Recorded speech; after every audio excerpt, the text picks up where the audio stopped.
अहिलेका राजा ज्ञानेन्द्रका जो नाति हुनुहुन्छ पारसका छोरा हृदयेन्द्र उहाँको कुण्डली बडा राम्रो छ। तर उहाँको कुण्डलीको समय जुन छ एउटा राज्यले चिन्ने वा राज्यले उहाँको आवश्यकता महसुस गर्ने समय 2088 सालबाट 92 सालसम्म सुरु हुन्छ। पारसको कुण्डली जुन मैले देखेँ, पारसको कुण्डलीमा त्यति राम्रो कर्मभाव त्यति राम्रो छैन। राजा ज्ञानेन्द्र जो हो उहाँ दुईचोटि राजा हुनुभएको। राजा ज्ञानेन्द्रको 3 चोटि राजा हुने संयोग भनेर मैले पनि बोलेको छु। 75 देखि 78 को समय उहाँको एकचोटि बृहस्पतिको शक्ति धान्य भन्छ। धान्य भनेको राज्यको मालिक फेरि पनि चल्दैछ है उहाँको। चलेको हुनाले 75 देखि 78 को लगभग भदौसम्मको एउटा सम्भावना भनेको उहाँको चाहिँ राजा चाहिन्छ जनतामा त्यो आवाज हुन्छ र जनतामा त्यो कुरा आवाज उठ्छ भनेर हामीले 2-4 वर्ष पहिलेदेखि बोल्दै गरेको कुरा आज हेर्नुस् त। सबैको आवाज विरोध अनि दबावका लागि माइतीघर आजमा स्वागत छ। म छु मोनिका सिंह। आज हामीसँग हुनुहुन्छ ज्योतिषी सोमप्रसाद नेपाल। स्वागत छ सरलाई। धन्यवाद यहाँहरुको मिडियालाई, यहाँहरुको नयाँ मिडियालाई। माइतीघर आज नामको जुन मिडिया छ यहाँको भवन पशुपतिनाथले कल्याण गरून्, दिनानुदिन प्रगति हुँदै जाओस्, ब्राह्मण देवताको आशीर्वाद रहिरहोस्, यहाँहरुको कल्याण होस्। हजुर धन्यवाद सरलाई। तपाईँ कस्तो किसिमको भविष्यवाणी गर्नुहुन्छ? जस्तो चिना हेर्नुहुन्छ, हात हेर्नुहुन्छ, तपाईँ कस्तो किसिमको भविष्यवाणी गर्नुहुन्छ भनेर ठ्याक्कै भनिदिनुहोस्। हजुर, कुनै पनि व्यक्तिको जब जन्म समय हुन्छ सबभन्दा ठुलो भनेको जन्म समय। यो साल, यो महिना, यो गते र यति बजेर यति मिनेट भनेर जब भनिन्छ त्यो बेलामा एउटा कुण्डली बन्छ, जसलाई भनेको हामीले मेषदेखि मीनसम्मको लग्न भन्छौँ। अनि त्यसपछि भनेको 12 राशि मध्येमा कुन राशि पर्यो अनि अर्को तिथि कुन पर्यो, त्यो तिथिको पनि प्रभाव हुन्छ। किनभने तिथि भनेको चतुर्दशी, औँसी, प्रतिपदा, त्यसको भोलिपल्टको तिथिको प्रभावले त्यो व्यक्तिको जीवन सङ्घर्षमय हुन्छ। अनि पूर्णिमाको नजिक अथवा शुक्ल पक्षको पूर्णिमातर्फ गएका व्यक्तिको जीवन भनेको सहज हुन्छ। त्यस कारणले गर्दाखेरि हामीले हेर्नुपर्ने 2-3 कुरा हुन्छ। हामी जन्मेको बेला कस्ता राम्रा ग्रहमा हामी जन्मियौँ अथवा अलिकति कमजोरी ग्रहमा हामी जन्मियौँ, राम्रो तिथिमा जन्मियौँ अथवा नराम्रो तिथिमा जन्मियौँ, राम्रो बारमा जन्मियौँ वा नराम्रो बारमा जन्मियौँ, त्यो कुरा भनेको हाम्रो चिनाको माध्यमबाट त्यो समय जुन हो जसले समय दिनुहुन्छ त्यो माध्यमबाट व्यक्तिको जीवनी बताइन्छ। अनि त्यसपछि अब देशको बारेमा कसरी बताउने त भन्दा प्रत्येक वर्ष भनेको यो जब वैशाख 1 गते सुरु हुन्छ त्यो हुँदाखेरि राजा र मन्त्री भन्छ। हाम्रो संसारमा अब धेरै राजा थिए, अब अहिले भनेको देशमा राजा कम छन्। तर के भनेदेखि यो ब्रह्माण्डका राजा चाहिँ फेरि कहिले पनि चेन्ज हुँदैनन्। भगवानको संविधान जुन वेद हो त्यो कहिले पनि जब सृष्टिदेखि यो सृष्टि सकिन्जेलसम्म त्यही एउटै संविधान चलिरहन्छ। व्यक्तिका संविधान चाहिँ देश अनुसार बीचमा कतिवटा संविधान भनेको एउटै देशले 10औं संविधान 40औं संविधान बनाउँदा पनि त्यहाँ थिर थायित्व भएको हुँदैन, चेन्ज भइरहन्छ। भने भगवानको संविधान कहिले चेन्ज हुँदैन।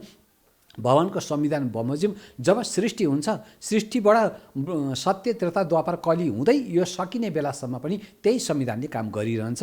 त्यही बारेमा देशको बारेमा जस्तो अहिले 2077 सालको राजा मन्त्री को छन्, 75 मा को थिए, 76 मा को थिए, अब 78 मा को आउँछन् भन्ने कुरा त्यो हाम्रो पञ्चाङ्गको आधारमा। र अहिले हाम्रा ग्रहहरू के छन् त भन्दा जस्तो बृहस्पति हामीलाई सुख दिने, जनतालाई सुख दिने बृहस्पति अहिले निचो छन्। अहिले यो मङ्सिर कार्तिकको 28 गतेदेखि चैतसम्मको समय निचो छन्। धार्मिक कुराहरू, मान्छेको उन्नति प्रगति यस्तो कुराहरूमा बाधा गर्छ। त्यसकारणले गर्दा त्यो ग्रहको आधारमा देशको भविष्यवाणी गर्न मिल्यो। अनि त्यसपछि जब जन्ममितिको आधारमा व्यक्तिको अथवा ठुला राष्ट्रपति भएका व्यक्ति, राजा भएका व्यक्ति अथवा मन्त्री भएका व्यक्ति, जो व्यक्ति भनेको प्रतिष्ठित छन्, जो अति बहादुर छन्, त्यस्ता व्यक्तिहरू कस्तो बेलामा जन्म लिँदा ती व्यक्तिहरूको जीवनी त्यस्तो हुँदो रहेछ, राष्ट्रको एकीकरण गर्न सक्ने व्यक्ति हुँदा रहेछन् अथवा एउटा उसको पछाडि लाखौँ करोडौँ व्यक्ति पछाडि पर्दा रहेछन्, कस्तो कुण्डली भएमा त्यस्तो हुन्छन् त भन्ने कुराको जुन जानकारी हो त्यो जानकारीका लागि मैले यो धेरै वर्षदेखि विगत भनेको म काठमाडौँ आएको आज 15-16 वर्ष हुँदैछ। 15-16 वर्षदेखि चाहिँ ज्योतिषकै बारेमा मैले अध्ययन गर्दै गएको हुनाले र हाम्रा अहिलेका जो प्रतिष्ठित व्यक्ति छन् जस्तो प्रधानमन्त्री, पुष्पकमल दाहाल अध्यक्ष, त्यसपछि गएर यतापट्टि विशेष गरेर ज्ञानेन्द्र राजा, यी सबैको बारेमा भनेको लगभग उहाँहरूको कुण्डली मैले हेरेको। राजा महेन्द्रको कस्तो थियो, पृथ्वीनारायण शाहको कस्तो थियो, एवं प्रकारले यी व्यक्तिहरू जसको कुण्डली हामीलाई प्राप्त हुन्छ त्यो प्राप्त भएको आधारमा यी व्यक्तिहरू यो कारणले गर्दा, यो लग्नले, यो ग्रहले गर्दा यी व्यक्ति प्रतिष्ठित हुन् भनेर हामीले त्यसरी बताउँदछौँ। हजुर, अनि सपनाको कुरा आउँछ है, धेरैजनाहरू सपना भनेपछि अलिक चिन्तित देखिनुहुन्छ। कस्तो सपना शुभ मानिन्छ, कस्तो सपना अशुभ मानिन्छ, सपनामा के देख्नाले राम्रो, के नदेख्नाले चाहिँ कस्तो हुन्छ भन्ने कुरा चाहिँ भनिदिनुहोस् न। हजुर, अब त्यहाँ के भन्छ भनेदेखि सेतो जति देखिएको बढिया, तपाईँले सेतो कुरा देख्नुभयो नि सबै राम्रो, तर सेतो नराम्रो के भने रुवो खरानी मै भात घटिया भन्छ। सपनामा तपाईँले रुवा देखे पनि नराम्रो सेतो, अनि भात तपाईँले देख्नुभयो खानुभयो भने पनि नराम्रो, अनि खरानी देख्नुभयो भने सपनामा नराम्रो, बाँकी सेतो देखेको सबै राम्रो। अब कालो देखेको सबै नराम्रो, तर कालो देखेको के राम्रो भन्दा गौ भनेको कालो गाई देखे पनि राम्रो, ब्राह्मण देखे पनि राम्रो, हात्ती कालो देखे पनि राम्रो, घोडा कालो देखे पनि राम्रो। त्यस कारणले गर्दा कालो देखेका यी चिज राम्रा, सेतो चिज भनेका चाहिँ सबै राम्रा, तर रुवो खरानी मै भात यति चाहिँ नराम्रो।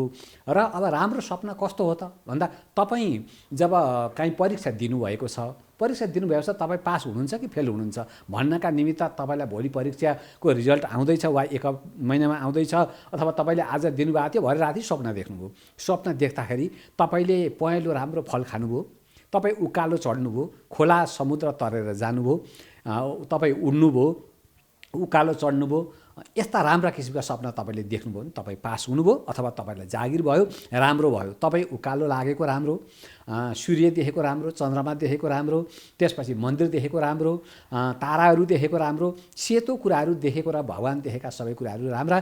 कस्तो नराम्रो भन्दाखेरि तपाईँ ओह्रालो लाग्नुभयो, हिलोमा फस्नुभयो, अप्ठ्यारो भयो, शरीरमा कालो लाग्यो, तपाईँ नाङ्गै हिँड्नुभयो, नाङ्गो व्यक्ति देख्नुभयो, कालो किसिमका त्यस्तो मुर्कुटाहरू देख्नुभयो, कालो अगार देख्नुभयो, एकदम नराम्रो धमिलो खोला देख्नुभयो, तपाईँ बग्नुभयो, ओह्रालो लाग्नुभयो, भिरबाट लड्नुभयो, यस्ता जे जतिहरू रुखबाट लड्नुभयो, यस जति कुराहरू नराम्रा देखिन्छन् ती सबै नराम्रा हुन्। तपाईँको प्रगति हुँदैछ भने तपाईँ उकालो लागेको देख्नुहुन्छ, सेतो देख्नुहुन्छ। तपाईँको दिन बिग्रिँदैछ भने तपाईँ ओह्रालो लागेको देख्नुहुन्छ, हिलोमा फस्नुहुन्छ, अनेक किसिमका नराम्रा थोत्रा घरहरू देख्नुहुन्छ, डाँडा काँडाहरू ओह्रालो लागेको देख्नुहुन्छ, अनेकौँ समस्याहरूमा तपाईँ एक्लै दौडिनुहुन्छ, रुँदै कराउँदै भएको हुनुहुन्छ।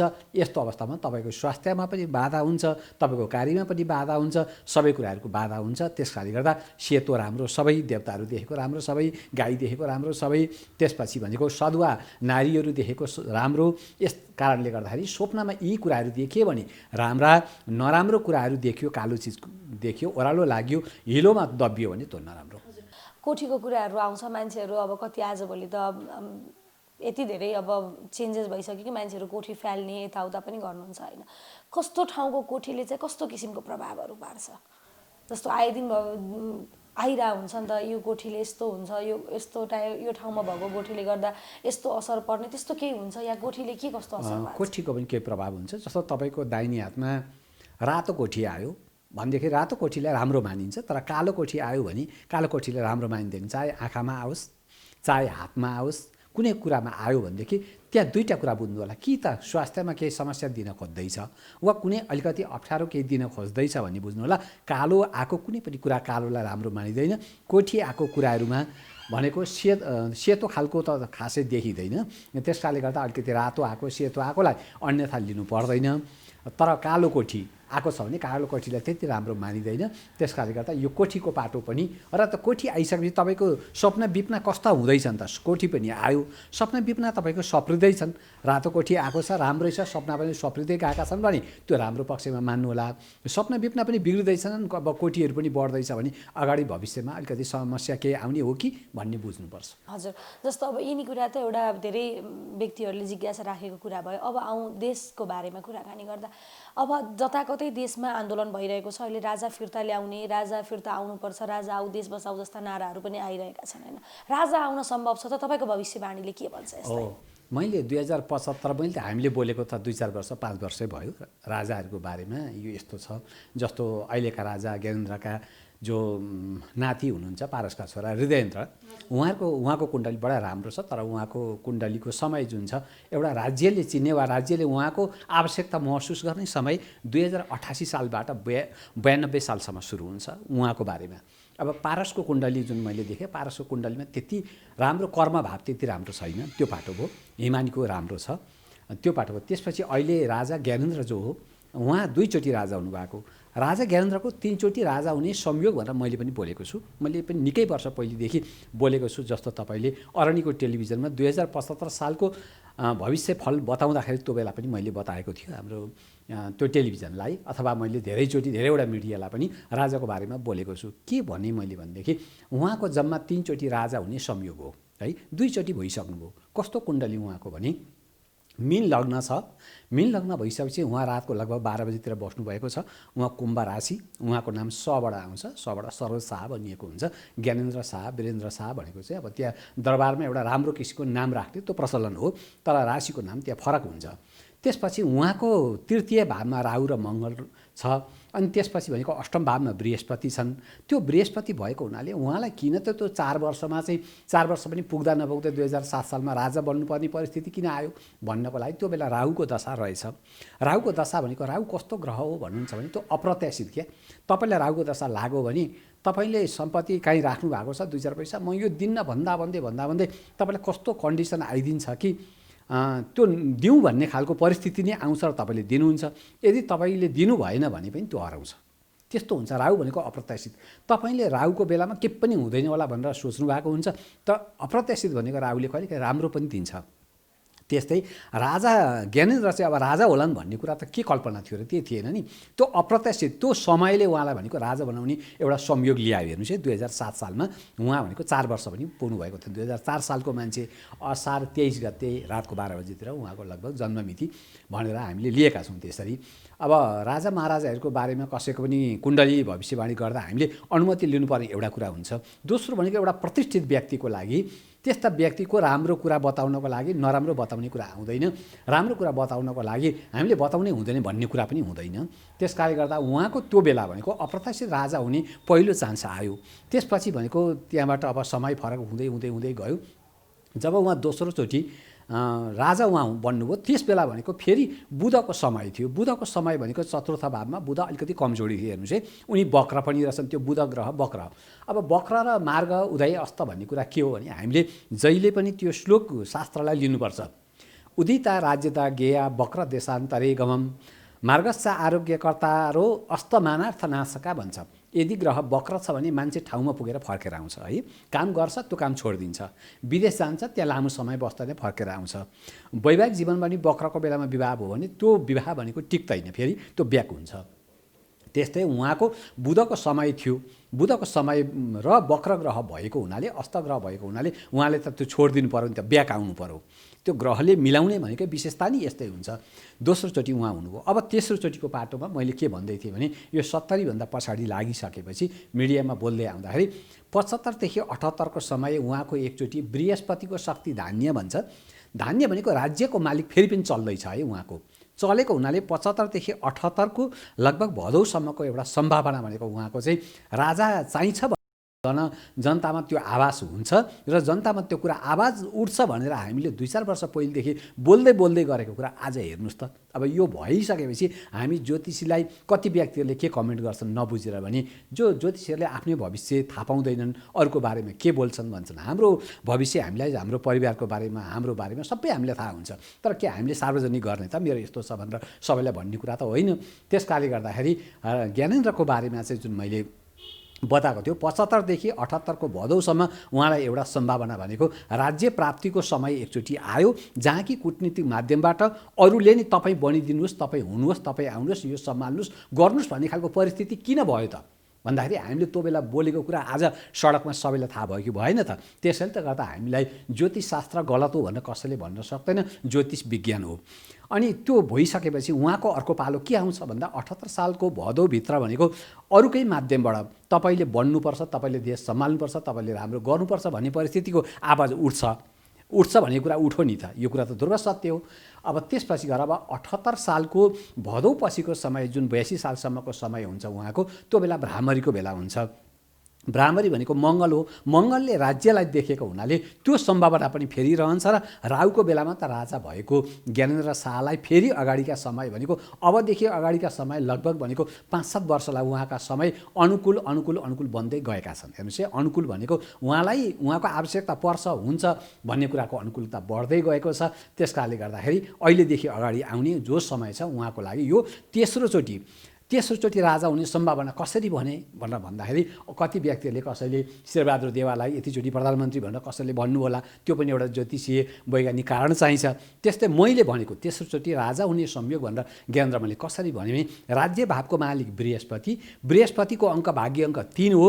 त्यस कारणले गर्दा उहाँ 2 चोटि भइसकेको हुनाले तेस्रोचोटिको पनि उहाँको सम्भावना छ है, यो समय आउँदैछ भनेर मैले यसरी बोलेको हुँ। हजुर हजुर, नेकपामा यत्रो विवाद भइरहेछ है, पार्टी फुट्नेसम्म सम्भावना छ भनेर भनिन्छ, आए दिन यत्रो विवादहरू देख्न आइरहेको छ। के छ त नेकपाको भविष्य चाहिँ? नेकपाको भविष्य जस्तो के छ भने अब अहिले सबैभन्दा बढी चर्चामा आएका व्यक्ति को भन्दाखेरि अहिलेका प्रधानमन्त्री, त्यसपछि प्रचण्ड, माधव कुमार, यिनीहरूकै हो। यी प्रत्येक व्यक्तिको भनेको कुण्डली मैले केपी ओलीको पनि प्रधानमन्त्रीको पनि मैले हेरेको छु, त्यसपछि प्रचण्डको पनि हेरेको छु, माधव कुमारको पनि हेरेको छ। यिनीहरू मध्येमा अहिले भनेको केपी ओलीको लगभग 1.5-2 वर्ष पहिले जस्तो मैले भन्न थिएँ अब हाम्रो प्रधानमन्त्रीलाई स्वास्थ्यमा समस्या आउँदैछ है भन्न थिएँ, आखिर किडनी फेर्नु पर्यो। हेर्नुहोस् है, त्यो ज्योतिष पाटोमा उहाँलाई के थियो भने अष्टमेश भनेको मृत्यु भावको मालिकको दशा चल्दै थियो, त्यो बेलामा चाहिँ त्यो किडनी चेन्ज भयो, त्यो समय कट हो। त्यसपछि भनेको के आयो त भने शनिपछि बुध आयो। बुध भनेको बुद्धिको ग्रह हो। अहिले उहाँको ग्रह नरम ग्रह छ, उहाँले बुद्धिले काम लिनुपर्छ र कुनै पनि हाम्रो देशमा यत्रो समयसम्म 5 वर्ष कुनै सरकार चल्न नसक्ने, बल्ल बल्ल बल्ल एउटा व्यक्तिले म्यान्डेट लिएर आएको 5 वर्ष पनि चल्न नदिने जुन एउटा नेपालको अस्थिरता मचाउने जो व्यक्तिहरू हुन्, यहाँको प्रवृत्ति हो, यो प्रवृत्ति चाहिँ हेर्नुहोस् दुःखदायी छ। हो, म नेकपा भनेपछि कम्युनिस्ट, म आफू एउटा धर्मको परिभाषा गर्ने व्यक्ति, म कम्युनिस्टमा हुन सक्दिनँ।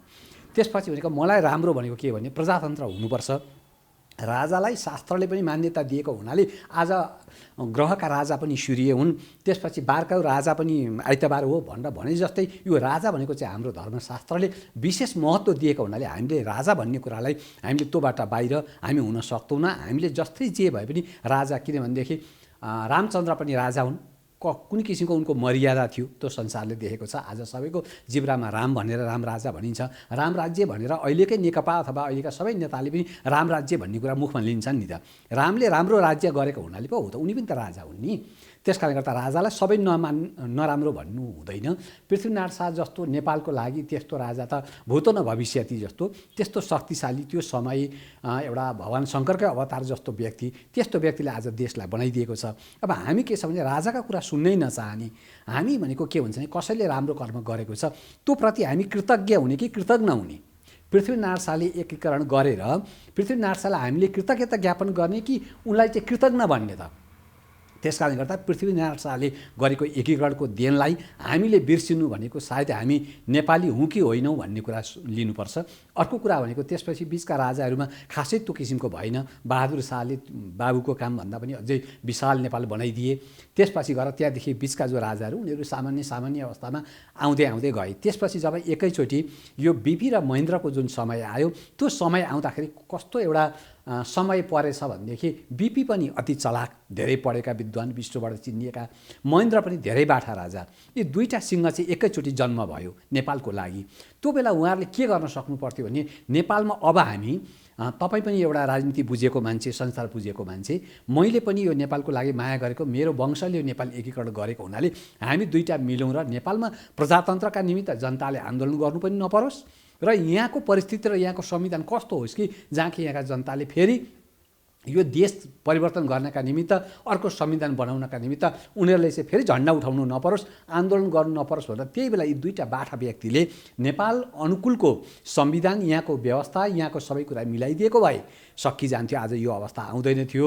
एउटा दुर्भाग्य के छ भने अब बिपी लाई र महेन्द्रको दुईटाको बिचको कुरा नमिलेको हुनाले अलिकति अप्ठ्यारो अवस्था हुँदै गयो। त्यसपछि राजा महेन्द्रले गरेको जुन काम हो त्यस्तो काम आजसम्म यो जतिसुकै राष्ट्रवादी भने पनि, जतिसुकै क्रान्तिकारी भने पनि राजा महेन्द्रले गरेको देन भनेको आजसम्म यिनीहरूले 30 वर्षमा गर्न सकेन, जहाँ कि राजाले 10 वर्षमा गरेर देखाएको छ। हेर्नुहोस् त, महेन्द्र राजमार्ग यति लामो राजमार्ग उनकै पालामा।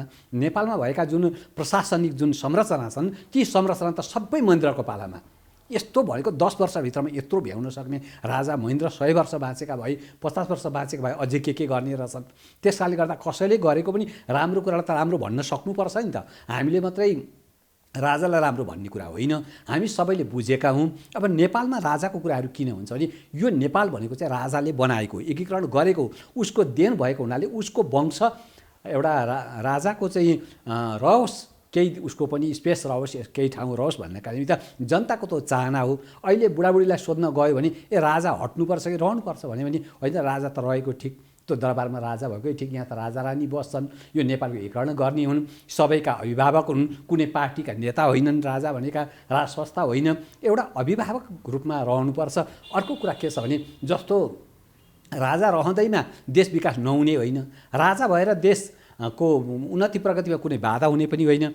तपाईँले देख्नु भएको छ अब बेलायतमा भनेको त्यहाँका राजा रहेका छन्, रानी रहेका छन् भन्दा बेलायती जनताले किन आन्दोलन गर्नुपर्छ त? जनताको छोरो प्रधानमन्त्री हुन्छ, त्यो राजाको व्यवस्था, राज्य व्यवस्था सबै उसैले गरेको हुन्छ। अहिले चाहिँ मैले भन्न खोजेको ठ्याक्कै के भन्दाखेरि नेकपाभित्र यत्रो विवाद भयो, पार्टी फुट्ने सम्भावना चाहिँ के कतिको देखिन्छ? तपाईँले त यो सबैजनाको मैले हेरेको छु भन्नुभयो, के छ यिनीहरूको पार्टी फुट्ने सम्भावना छ छैन के छ?